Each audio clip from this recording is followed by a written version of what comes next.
And hello there. Welcome back to the booth here in Barcelona, Spain. We're here for the World Magic Cup. I've got Ian Duke. I'm Marshall Sutcliffe. And we're down the stretch here in day one. We're going to make a cut to day two at the end of this to see who the top teams that get to play in pool play are. But for now, we've got Canada and Denmark in our feature match area. Let's head down.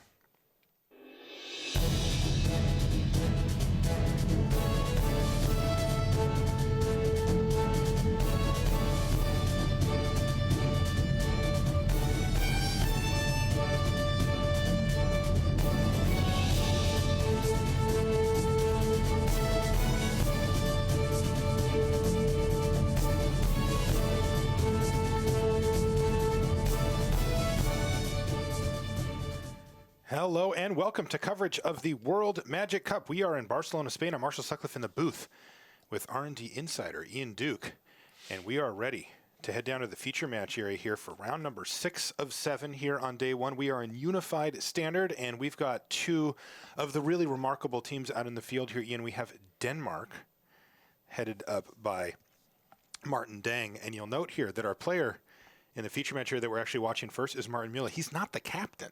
He won a WMCQ. Yeah, that's, I mean, a bunch of known players between these two teams. Yeah. We're definitely going to see some fireworks this round for sure. On the other side of the table, Canadian Justin Richardson. He's going to be piloting a Tarka Red, and he's got to beat Martin Muller here. Four-color rally, is what Martin's playing. And let's get underway. Polluted Delta kicks things off on Martin's side of the table here. Overall feelings on the matchup, Ian? I think the Abzan Rally deck is usually considered to be a favorite against aggressive red decks in general. You've just got a bunch of chump blockers. You've got life gain through Zulaport Cutthroat. You could just kind of trade off your creatures and then eventually rally them back on. But that said, the red decks are capable of really explosive starts, so it's definitely anyone's game. All right, well, stage one of explosive start is underway. Hey, Justin Richardson is in, he's got ideal one drop here, does Justin Richardson, and gets in for 1 point of damage before Martin Muller starts to get actually playing things. Monastery Swift Spear does good work. Here's the CDC's Faithful, and you're going to see Martin just play it. Yeah, it's just a 0/4. Yep. It basically trades 1-for-1 with one of Richardson's creatures. Or a pump spell. Sure. That happens too. But even that absorbs a lot of damage. Indeed. And that is the name of the game here, if you're on Martin's side of the table. Let's see what Justin has lined up for his second turn. These first few turns so important to the strategy. It's going to be a dragon fodder.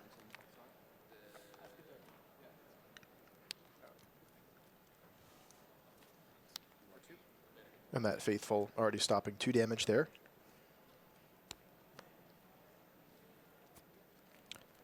Faithful's blocking no matter what, right? Oh, yeah, for sure. Like, I mean, is there anything to be said for Justin attacking first? It doesn't matter, right? I think he should have attacked first. Just based on principle, if anything? Yeah, I mean, it's going to block no matter what, but Yeah. at least, you can represent maybe being able to kill it. Yeah.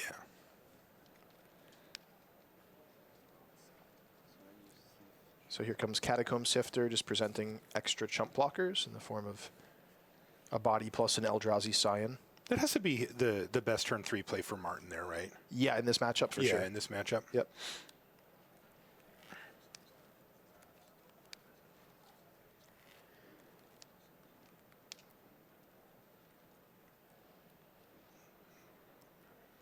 Martin Muller actually top-8 GP Brussels with this list. This is a 4-color rally. So he is experienced in the ways of the rally deck, which really counts, by the way. This deck is difficult to play. It is not a simple deck.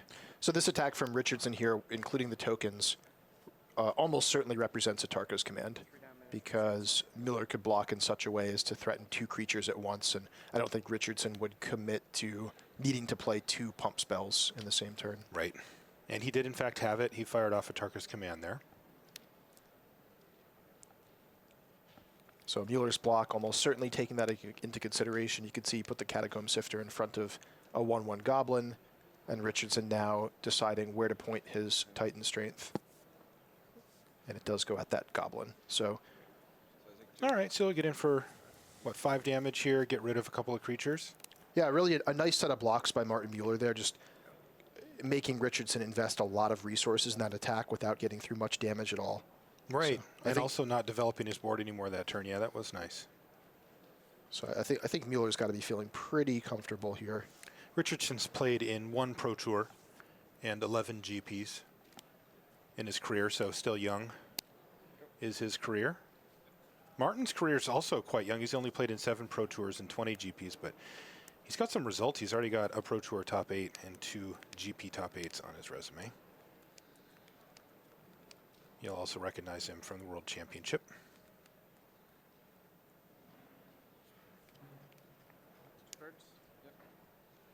Of course, defending champion here as well. Remember the Dane Blast? Martin does. So Nantuko Husk now hits the battlefield here for Martin.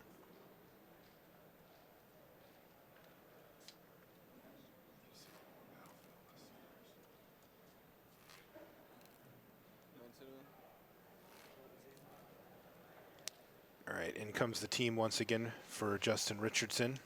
As is par for the course for this deck, it is certainly built to rumble. And Martin, once again, is going to just force the issue here and go block, block, block.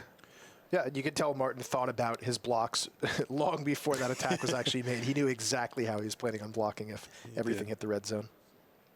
And here's second copy of Atarka's Command. So I'm sure that was what Martin was thinking about when he made these blocks. He's going to sacrifice the Scion to the Nantuko Husk. I have a quick update from our back tables as well. Christopher Larson finds himself up a game over Sean McLaren right away. That was quick. So Richardson has a copy of Wild Slash in his hand, and I'm sure he's thinking about he could kill the Nantuko Husk in response to the sacrifice of the Eldrazi Scion, or he could maybe save it just to go directly to Martin Mueller. But yeah, it looks like he does try to take out the Nantuko Husk here, which means he's planning to get in more attacks with his creatures, basically. And there goes Sidisi's Faithful, pumping again in response, and finally taking out that Monastery Swiftspear. So Mueller taking only the 3 damage from the Atarka's Command, successfully blocking all the combat damage. It looks like a follow-up Catacomb Sifter here, which is really nice, well set up against those 2 Goblin tokens. Yeah, Martin's still at 9 life here. And Jeez, a 9 life. Atarka's Command Oh, off the wow, top that's there. a huge pickup for Richardson. But first here comes Abbot of Carroll Keep. Which actually unlocks it. Well, he's probably going to wait a turn here, right? Yeah, I would imagine so. I don't think an attack here really accomplishes too much. I mean, both creatures would get blocked, and one of the Goblin tokens would simply die to the Catacomb Sifter. Now, if you're in Justin Richardson's seat, how does the win look here? He's got some pieces in his hand with an Atarka's Command, but what's the avenue to victory that gets him the job completely finished here? So I think potentially another go wide spell like a second copy of Dragon Fodder into setting up the Atarka's Command later in the game would work. Also just dodging a Zulaport Cutthroat from Martin Mueller for a couple turns and maybe setting up a couple more burn spells. But at this point, even though both players have boards, a lot of it is going to come down to top decks, I think, from the 2 players. Martin Mueller looking for something like a Rally or a Zulaport Cutthroat to kind of start grinding the game out and pulling back ahead on life. Yeah, you can see he's got some of the grinder elements in place here with that Grim Haruspex that he just played. Yeah, that's a huge help for sure. Yeah. Collected Company, of course, in the deck as well. And that Haruspex basically means that any incremental attacks from Justin Richardson are going to be, kind of a backslide for him in terms of giving Martin Mueller extra digs to find things like the Rally or the Zulaport Cutthroat. So now Richardson really needs to think about setting up a big attack. Oh, but it looks like he does just go ahead and come in with everything. He's in there. This is relatively bold, I think. I mean, certainly Mueller is going to block in such a way that he's going to be able to draw some cards off of Catacomb Sifter and basically force the Atarka's Command out of Justin Richardson.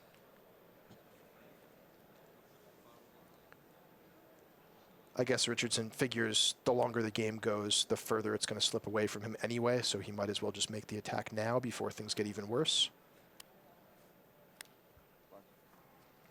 Well, Martin's going to block like this. And there it is. Another Atarka's command. That's the third one of the game here for Justin Richardson. It is tough to beat 3 Atarka's commands, but Martin's hanging right in there. And it looks like he's going to draw 2 cards. Yeah, somewhat of an interesting choice there. Richardson could have just assigned all the damage to the Elvish Visionary to prevent the Catacomb Sifter from dying and giving Martin Mueller an extra card. But, you know, it looks like he values the ability to potentially get in with some more creatures and get that Catacomb Sifter off the board. But it does look like a copy of Rally the Ancestors has been picked up here for Martin Mueller. So this turn is going to be absolutely huge. Wow, this is nasty. He also just drew Collective Company off the top as well. So that worked out pretty nicely for Martin. The board relatively cleared out, though. Geez, the draws for Justin Richardson have been great. A fourth copy of Atarka's command. Wow. Command. How about you start at 8 life, and I get some pump spells in here, too.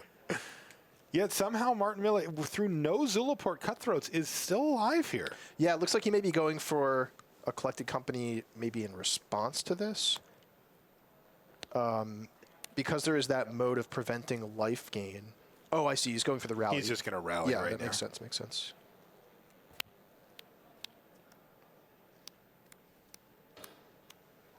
Woo! Yeah, that's a nice one. Is that what you guys had in mind? Believe it or not, we actually did have versions of this deck. Okay. All right. I do believe you.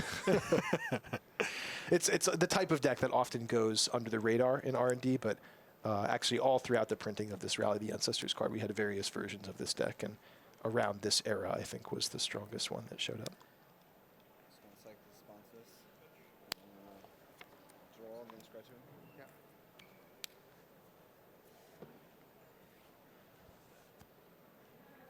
And you got to feel like even though Martin's down to 6, he is in the driver's seat here. He still needs to find a Zulaport Cutthroat to get the life gain going, though, right? Yeah, that would be ideal for sure. But he's going to have access to a lot of card draw here from that Grim Haruspex. Sidisi's Faithful can bounce that Goblin token. Looks like it's done that already. And I can't help but imagine that Martin Mueller is going to find the tools that he needs to swing this game back in his favor after this huge Rally of the Ancestors.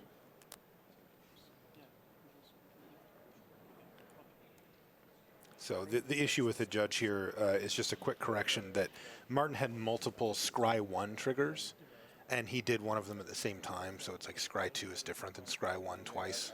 You know, if the card you want is on top, then the other Scry just kind of disappears. So they're just fixing it.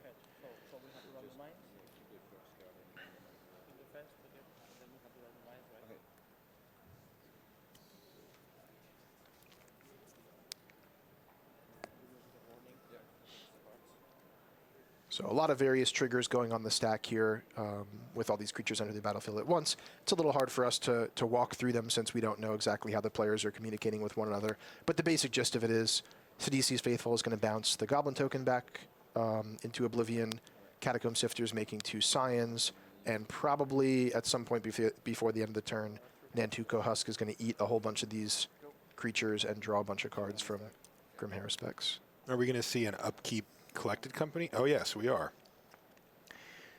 So this is digging for a Cutthroat, I'm assuming, at least primarily, which he has found. This is all in his upkeep. Yes, he has found a Zulaport Cutthroat, Ian, so now things get ugly. I mean, Martin Mill is down to 3 life, but this turn is going to be explosive.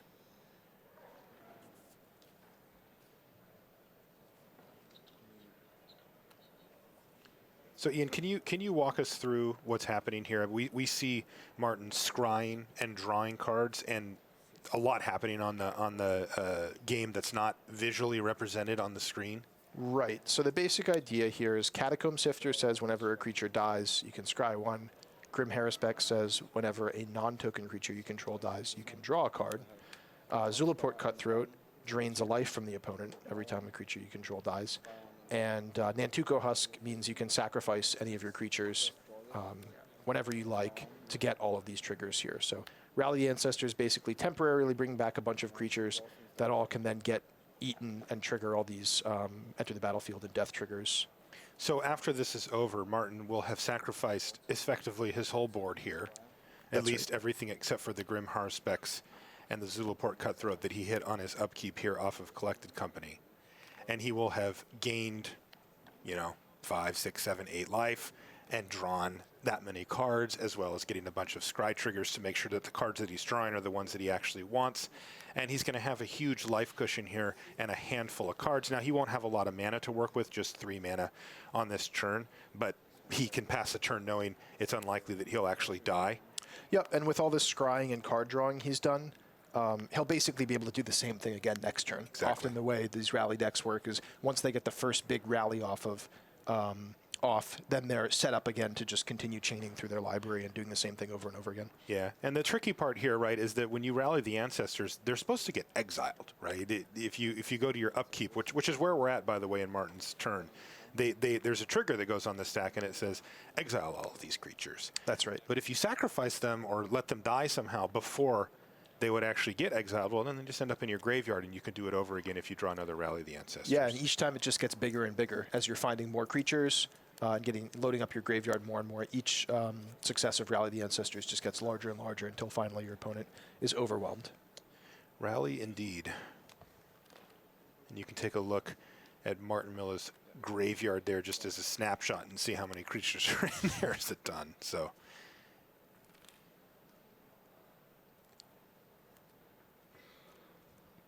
he's got, what is that, 18 cards in hand, 15 cards in hand? I mean, he's holding like a quarter of his library. That's his hand. Though, like we alluded to earlier, he can't actually fully take advantage of it here. But well, he sort of can in the sense that he's going to have to discard a bunch of those cards, and get him which back just again. loads up his graveyard for, Fair. Good point. So I would say Martin Mueller's deck is in full swing here. Looks like the window has most likely closed for Justin Richardson. Yeah, we saw the turn for Martin there was go to my upkeep, put my rally trigger on the stack, Collected Company, do a whole bunch of things to draw cards, gain life, scry. Then he also followed up by playing, you can see right there, a Sidisi's Faithful, which got rid of the Abbot of Carol Keep, and he's just trying to protect against getting comboed out here, right? Mm-hmm. He just doesn't want to get attacked and all of a sudden be facing a bunch of trample double strike damage from the Atarka red deck. Even though he lets him have another. Let's see the smiles from the Canadian team there. They know what's up. They are going to make him go through the motions here. And Martin's just going to pass the turn.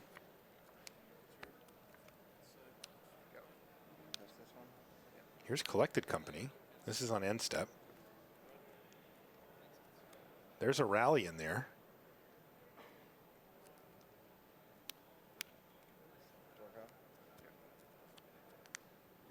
He finds a Jace Vryn's Prodigy with that. Does he not have a rally in his hand? He's got 2 Collected Companies. Yeah, I believe he might not have. There's 2 more rallies in this Collected Company I think I saw there. You're right. Yeah. And he just put one down below, too. So that's actually pretty interesting because that means that's all 4 rallies accounted for in there. The remaining 3 are in the bottom, I guess 8 cards of his library at this point. So he probably won't be rallying again, at least for a couple turns until he can dig through his library more. But that said, that's a pretty large board that Martin Mueller has. He just attacks for lethally. Yep. It turns out when you play 2 Collected Companies on your opponent's end step, you have a lot of creatures to attack with, and he gets the job done. Martin Miller wins game 1 for Denmark. We'll be back right after these messages.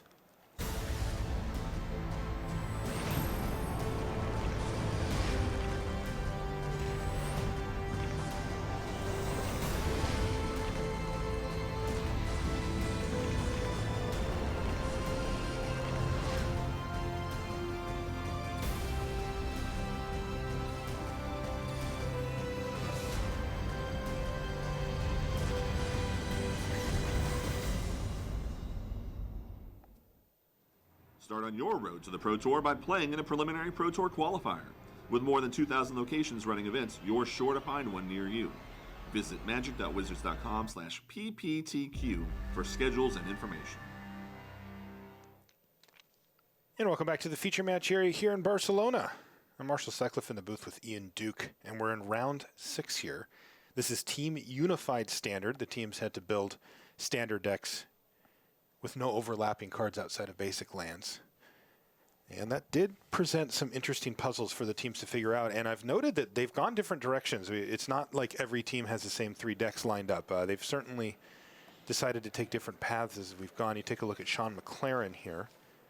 Sean is playing Teamer Megamorph, Ian. Yeah, this is one of the coolest new decks to break out here at this tournament.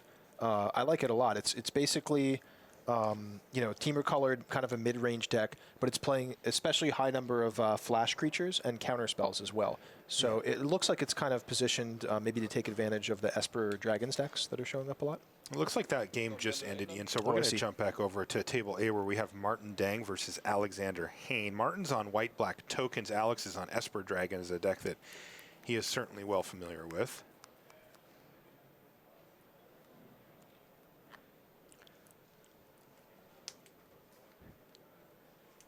This white-black deck for Martin Dang also very interesting. There have been some white-black decks showing up in Standard here and there, but I wouldn't say one of the most common decks in Standard. But it's an interesting solution here to the puzzle of the mana bases, where this is a deck that isn't necessarily taking up a lot of the mana or cards that other decks are looking for. Got a couple of Pro Tour champs battling here, Ian, by the way. Gotta love that. Definitely. And this is Duress, and it looks like it's the second Duress for Martin Dang. There's a Languish he can take. There's also an Ultimate Price in there. Dragonlord Ojutai, and I'm assuming that that's a Jace. Of course, not possible with Duress. So I suppose you just take away the Languish. Yeah, I think so. I mean, Ultimate Price, unable to hit Hangerback Walker. Languish, not super effective against 2 actual Hangerback Walkers, but somehow if Alexander Hain was able to remove them, it could sweep away the tokens. Looks like Martin Dang's a little bit stuck here on lands as well. It does seem like that. So he's just sitting there kind of cranking up his Hangerback Walkers.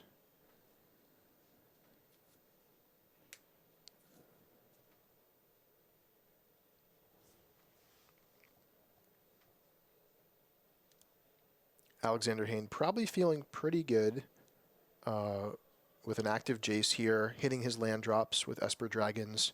He's got an Ojutai in his hand he can build up towards, and not under a lot of pressure from Martin Dang's Hangerback Walkers, which, although they're resilient, they don't attack for a lot early in the game. Yeah, they don't pack a real big punch. They're more of the middle to late game type card that can grind out your opponent, but Alex is fine taking 1 or 2 damage a turn here. Yeah, and that lets him set up a Painful Truth there, which is going to make sure he hits his land drops, make sure he gets up to his Dragonlord Ojutai, and, eventually, at his convenience, he can find an answer to those Hangerback Walkers. Right. So Esper Dragons looking like it's in a pretty good spot here for Alexander Hain. Yeah, another missed land drop here for Martin Dang. He finds Utter End, which will have some nice targets, but he's a long way off from casting it. And it looks like Hain does lead 1-0 in this match. So if he can take this game, he will take the match for his Canadian team.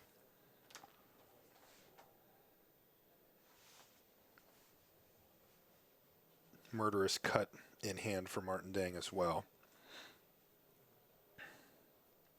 Nothing he can do with that at the moment either, though. So he just has to pass the turn back. This is a tough one for Martin Dang. Yeah, and if you're Hain here, I think you're just slamming your Ojutai and being happy about it. Does feel like it. I don't see... I mean, I can't think of too much that the white-black deck can do against it. There are cards like maybe Merciless Executioner, which could make you sacrifice it, but you can just kind of keep your Jace unflipped to protect it.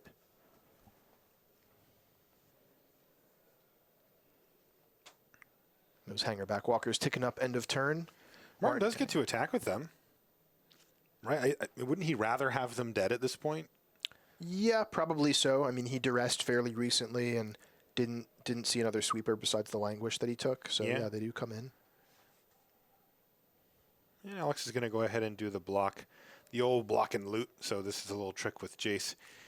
If he is going to get transformed anyway, you can block, and then he gets transformed and takes no damage. This is a little bit of a risk, though. It If is. Martin Dang had a third land and a sacrifice effect, like a Merciless Executioner, that could spell the end for Dragonlord Ojutai. But He avoids it. yeah, it looks like Dang just continuing to be stuck on lands.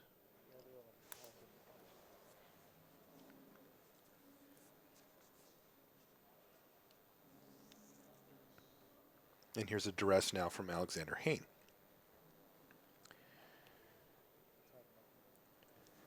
Oh, there is that Merciless Executioner in hand, too.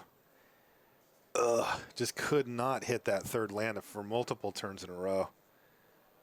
Martin Dang just has to look up like, yep, I've got the tools for the job.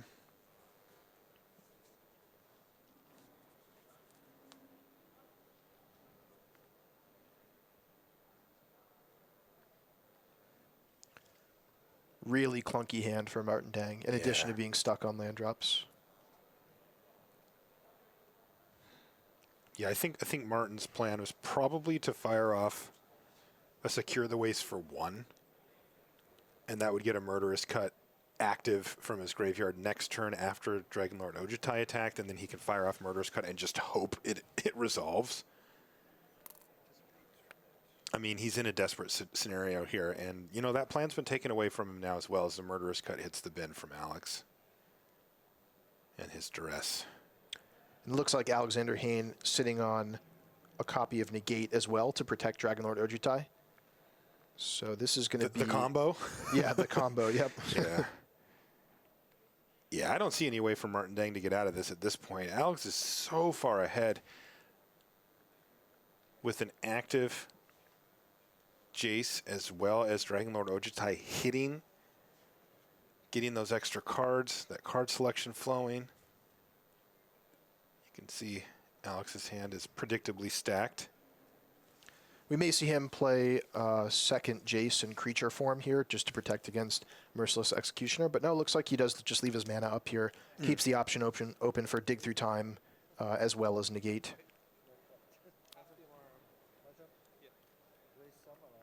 All right, well, there's that Secure the Waste for 1 on end step from Dang. Has he finally hit his third land yet?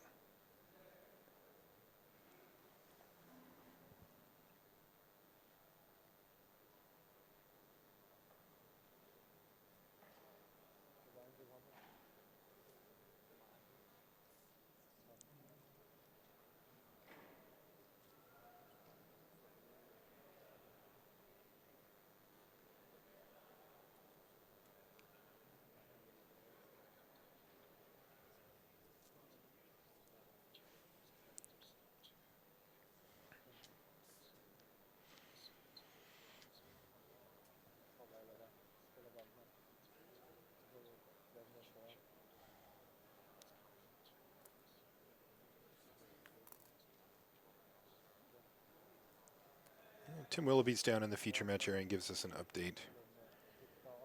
Martin Miller, we saw him get a warning earlier for the Scry. And he also, a little later, had drawn a card when a token died, but Grim Harspec specifies that it's a non-token creature that has to die. So he received another warning for that. This is pretty par for the course for this 4-color rally deck. It is very difficult to play. Yeah. But it does mean that if he gets another warning of that same type, it'd be game loss. So just something to keep in mind as we watch this match unfold between Denmark and Canada. Kind of cool with the team aspects with 3 different matches going that are all interrelated. There's little storylines that'll form, and we get to follow along at home. I love that. Though I would assume that Martin will not be picking up a game loss there. In the meantime, Alexander Hayne pondering a Dig Through Time here. Just looking for a couple more ways to shore up his control of this game. That was end step, untaps here. I have to imagine we're going to see Dragon Lord Ojutai crash in again. But not before a duress. Checks out Martin Dang's hand. Nope, it hasn't gotten much better than before.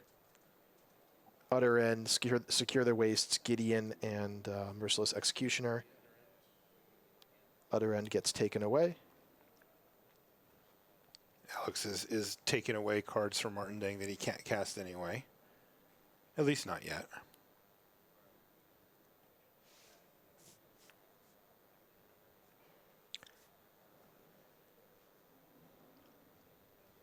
mean, the one way I could see... Oh, wow. Here comes Dragon Lord Silumgar grabbing that Hangerback Walker. How's that for Merciless Executioner protection? Oh, yeah, for sure. Goodness sakes. Really putting a nail in the coffin here. What I was going to say earlier was if Martin Dang could find a way to get one of those big Hangerback Walkers to die, it would at least give him a bunch of chump blockers to extend the game. I was thinking just keep that blocking too. that Dragon Lord Ojutai.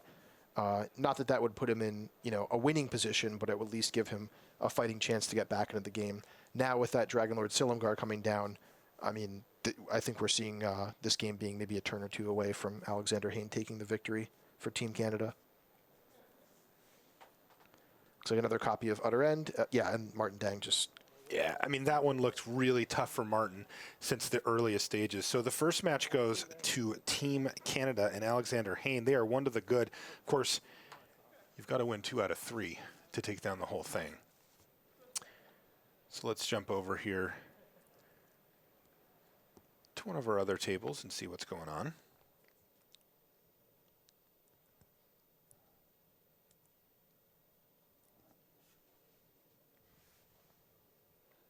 Looks like we may be jumping back to, yeah, there we go, our table C.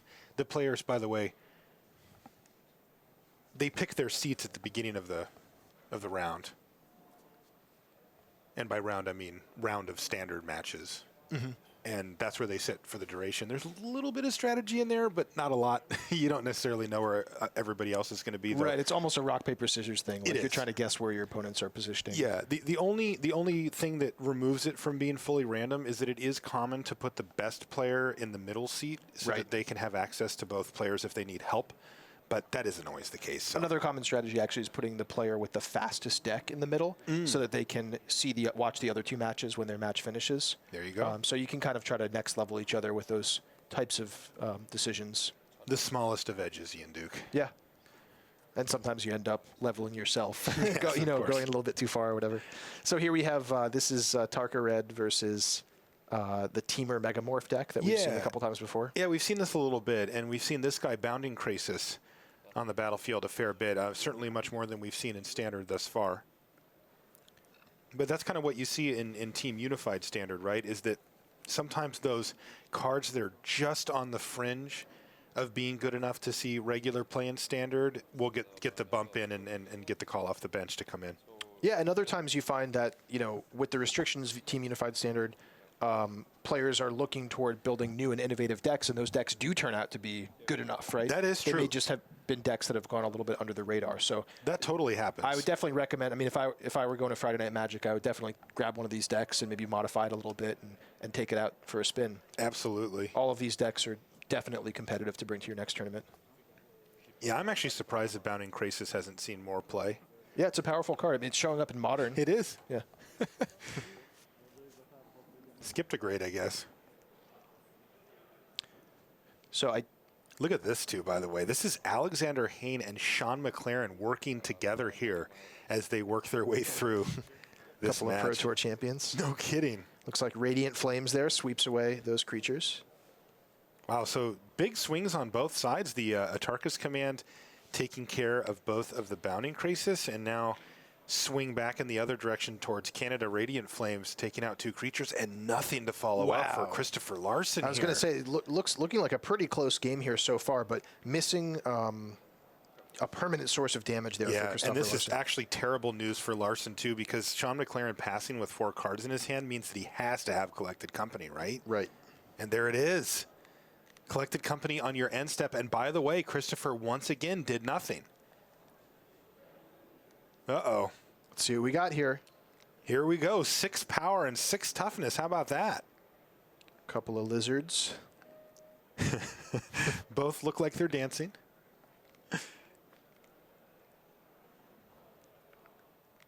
Now, Sean McLaren's at 9. Does he just start rumbling here? Is it time to just start crunching in for 6? Yeah, I think so.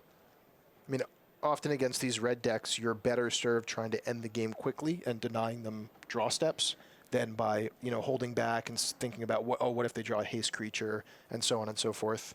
So I like, the bold play of just getting in here for 6. And it looks like this is game 3 here, Sean McLaren versus Christopher Larson. So this is a huge revelation for Team Canada's chance to improve their record here.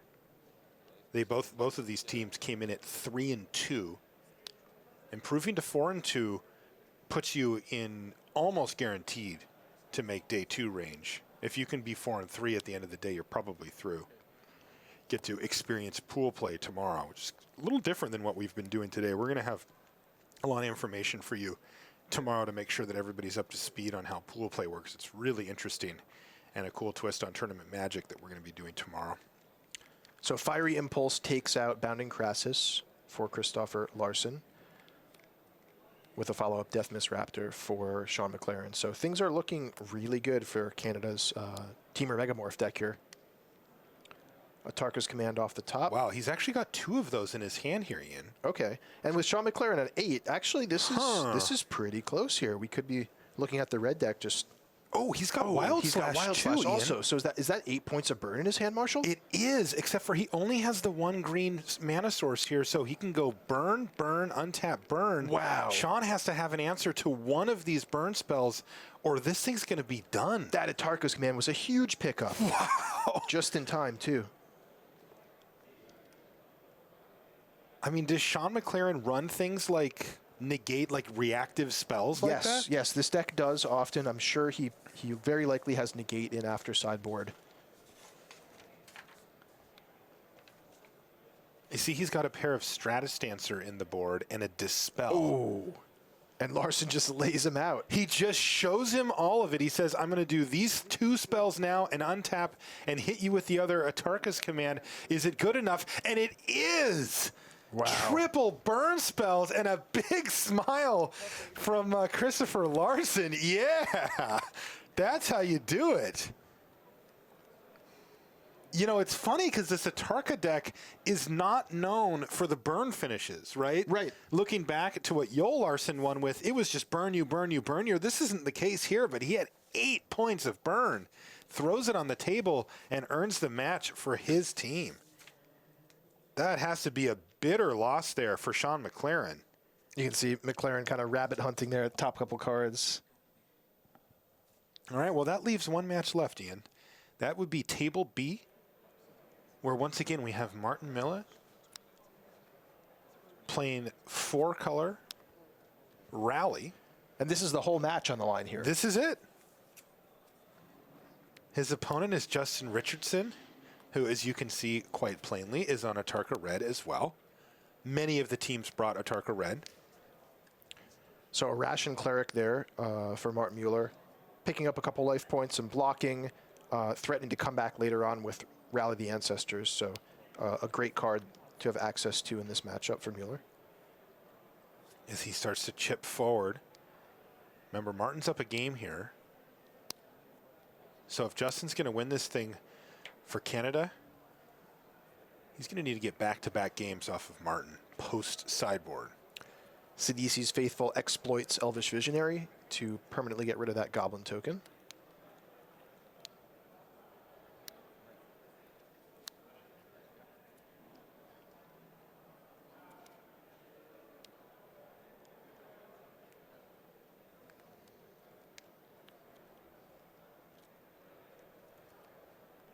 Quite enough mana for Hordling Outburst there, so Justin's just going to have to settle for developing his board out further and passing the turn back. But Martin gets to untap here. He's at 22, going to his 4th turn. He's got to feel good about that. Yeah, he does feel good, although the Atarka Red deck is known for some pretty huge life swings with cards like Become Immense and Teamer Battle Rage. And it looks like Richardson does have a copy of Become Immense in his hand, which, combined with the prowess triggers on Abbot of Carroll Keep, represents a lot of damage. So I'm curious to see how these next couple turns play out. There was also a copy of Arc Lightning, I believe, in Richardson's hand, which could sweep away a couple blockers and really open the path for those Abbots to do a bunch of damage. Yeah, he's got 2 Arc Lightnings out of the sideboard. So I would say from Martin's point of view, he's probably feeling pretty good about how this game's played out so far. But as we can see, seeing both players' hands, it's definitely anybody's game. Catacomb Sifter further solidifies things for Martin's side of the battlefield here as he passes the turn back to Justin Richardson, who's on double Abbot of Carroll Keep and a bunch of cards in his hand, including Become Immense and Arc Lightning. He's also got a pair of lands.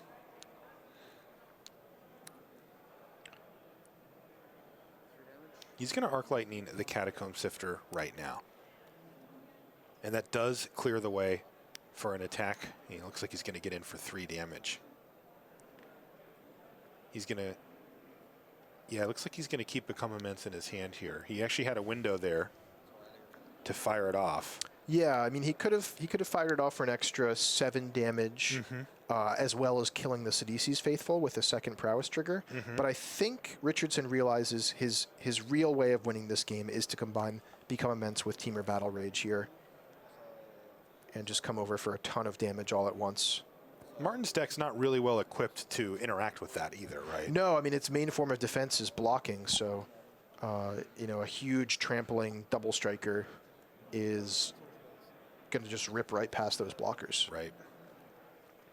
Now, the interesting thing, though, is that there's this clock ticking in the background, because while it looks bad when Martin loses a creature, it gets burned out, it gets blocked, it blocks something, it chump blocks. Those can all come back very easily with a Rally of the Ancestors, and having them in the graveyard is not necessarily a bad thing. And speaking of coming back, here's another way that Martin's deck can bring back creatures. It's Ojutai's Command. And he's basically just going to draw 2 off of it here. You can tell he's digging through his library, looking for a rally, looking for something. So things definitely looking up for Martin Mueller here. We'll see what he can string together. That is a 1 of Ojutai's Command. Although I think he may have more copies in the sideboard, which I'm sure come in this matchup with just the additional life gain and chump blocking capability. Yeah, he's got an additional copy. I see. In the board, so 2 total. So pretty exciting game so far. Things could definitely turn around in a hurry for Justin Richardson if he were to top deck, you know, additional copies of Become Immense or Temur Battle Rage, or even just, you know, another Arc Lightning to plow through some of these blockers. Totally. He's got a lot of lands on the battlefield for this deck. This is not a mana-hungry deck. He's already got 6 mana out. Speaking of mana-hungry, though, it looks like Martin Mueller's drawn into a bunch of lands himself. I believe he has a copy of Sidisi's Faithful and a Murderous Cut in hand, and maybe beyond that, it's just a bunch of lands. Yeah, you're right, but man, that Murderous Cut's nice, isn't it? It's very nice. As long as he keeps that up, he sort of has shields up against the Become Immense plus Temur Battle Rage combo.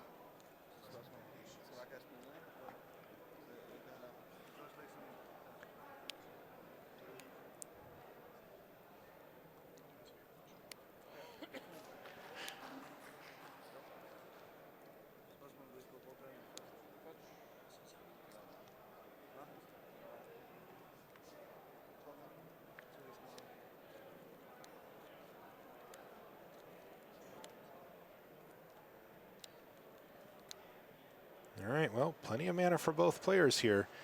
You got to figure that Martin's the one who has the ability to capitalize on this. That was an Atarka's Command off the top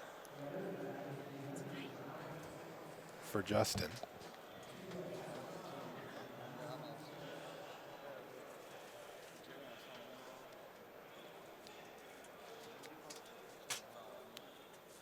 So Atarka's Command pretty interesting here. I mean, we could see an attack from both of these Abbots. Does it actually get him in for any damage? Well, I mean, what it does is it lets those Abbots go up to 4 power. So if Sidisi's Faithfuls block, then he can at least knock those down and set up for another attack next turn. Okay. The other thing that it might do, which is important here, is bait out the Murderous Cut. You know, we know that as long as Martin Mueller sits on that Murderous Cut, Justin Richardson's Teamer Battle Rage that he's looking for is not going to do him very much good. Right. But if he can do sort of an in-between, like a moderate play here with the Atarka's command and bait out the Murderous Cut, it could open the door for a more powerful Become Immense Teamer Battle Rage combo. Martin's not going to fall for it, is he? Yep, just lets those creatures die. Yeah, he knows what's most important, right? Because at this point, he knows that he's in a holding pattern until he can find one of his big card advantage spells. But the key here is that he doesn't die before that happens. And he has to ask himself, well, how do I die from 19, which is what he was just at? Now he's down to 15. And the answer is the combo. And he has an answer to the combo in his hand, so he's going to keep that in his hand unless he's about to die. Yep. Sitting on such a high life total, he has that luxury. I think if you were a bit lower, he might consider taking out one of those abbots and just kind of conserving his chump blocker count, making sure he doesn't run out of creatures. Because he is a little bit flooded out here. He's quite a bit. He doesn't need much, right? We're talking about like a Grim Haruspex, a Collected Company, or a Rally. Right. And he hasn't been able to find any of those key card advantage pieces yet. So this could be an interesting turn here because Richardson just picked up a Monastery Swiftspear, which is going to give him a third attacker this very turn. And with Mueller only having 2 blockers, this again could be a turn where Mueller's going to consider firing off that Murderous Cut.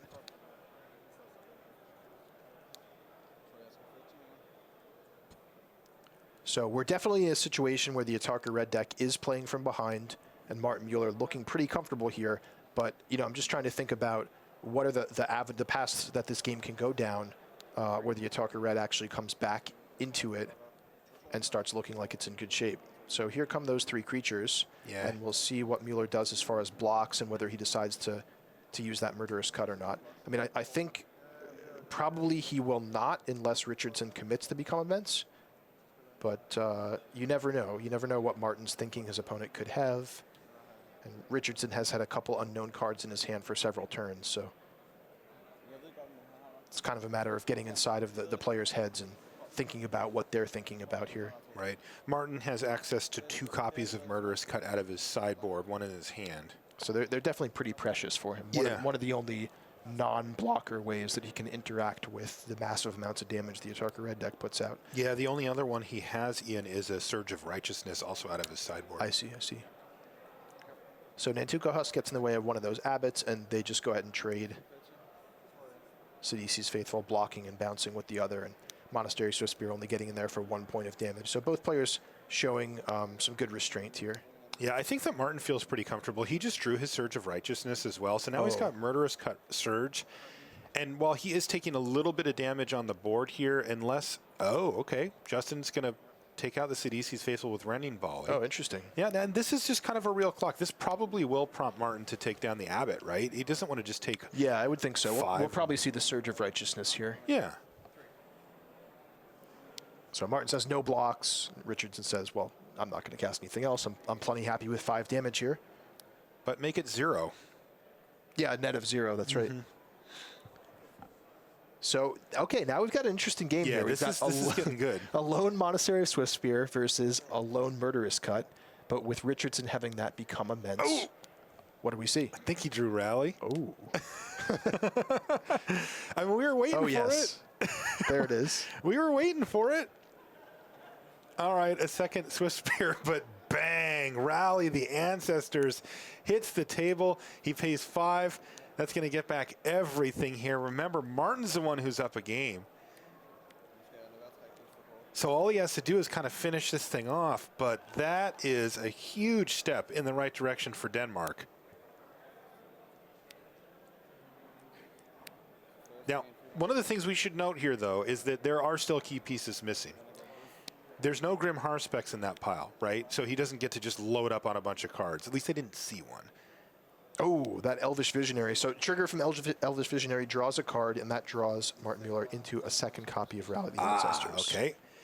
Also, I do not see a Zulaport Cutthroat on the battlefield. So when it comes to drawing cards and gaining life, he's not doing either of those. He does get a lot of Scry triggers, and he may just bounce Swift Spears or interact in some way here.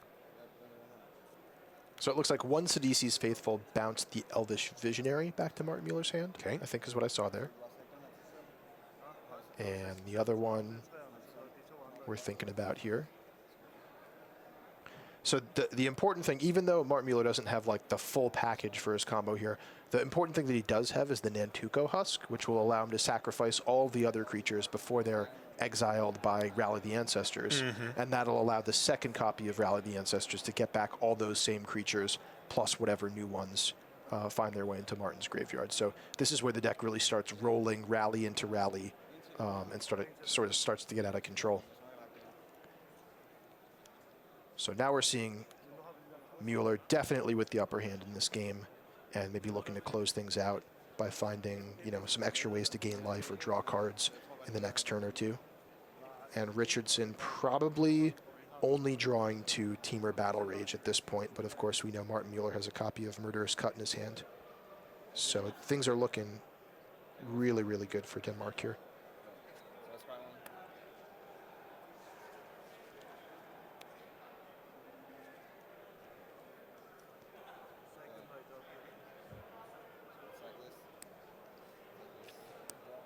And the remaining two creatures are sacrificed in Mueller's upkeep.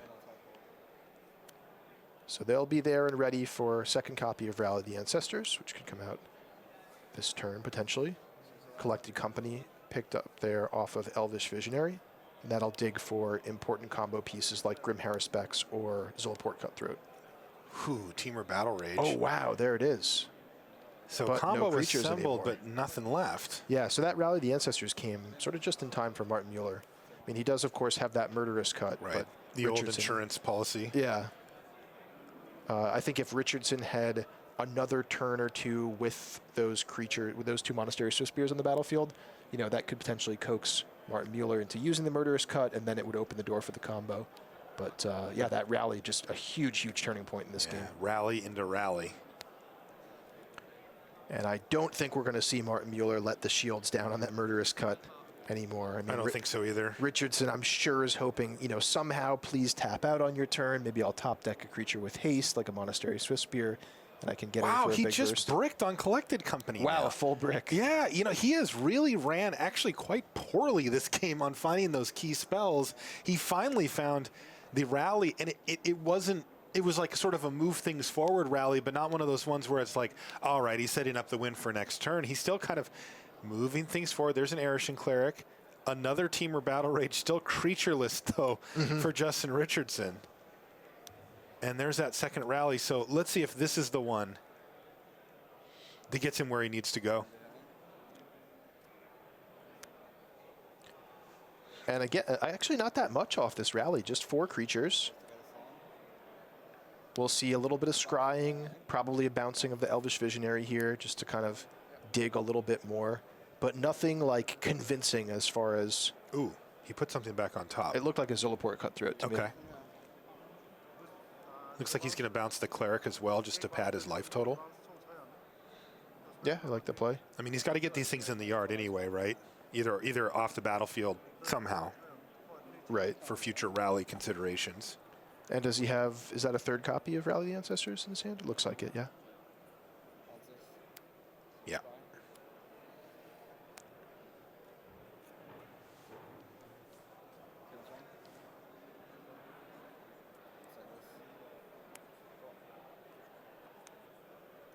Yeah, it was a Cutthroat that he decided to keep on top, just like you saw, Ian.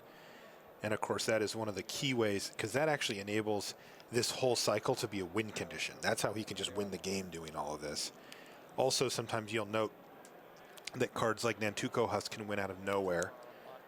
Look at the board state here, right? Martin Miller has all the creatures on his side. Justin has none. If he had a card like Nantuko Husk that he could just start attacking with, he can get in for a ton of damage with it. Yep. In the meantime, he gets in for, well, not quite a ton of damage, but 2. 2. You'll have to settle. He's got a lot of potential to scry here, too. Start setting up what he needs for that next Rally of the Ancestors. And I think we're probably seeing Canada's hopes wind down a little here as, it feels like Martin has now turned the corner on this game. 2, 3, 4, 5, 6 damage hitting Justin Richardson. That means that if he just attacks next turn, he can sack anything and kill him. Can't quite kill him on board. Yeah, with the Rally the Ancestors in his hand, I think he can probably win at instant speed here. That does seem likely. Here's He doesn't Wild necessarily- Slash is going to take down the Zulaport Cutthroat.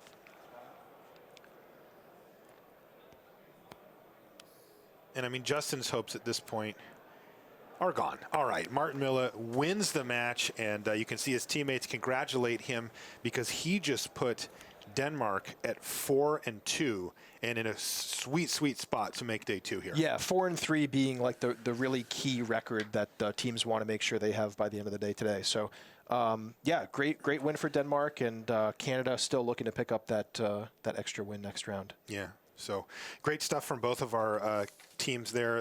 The competition is intense, and it will only get more intense as we come down. We've got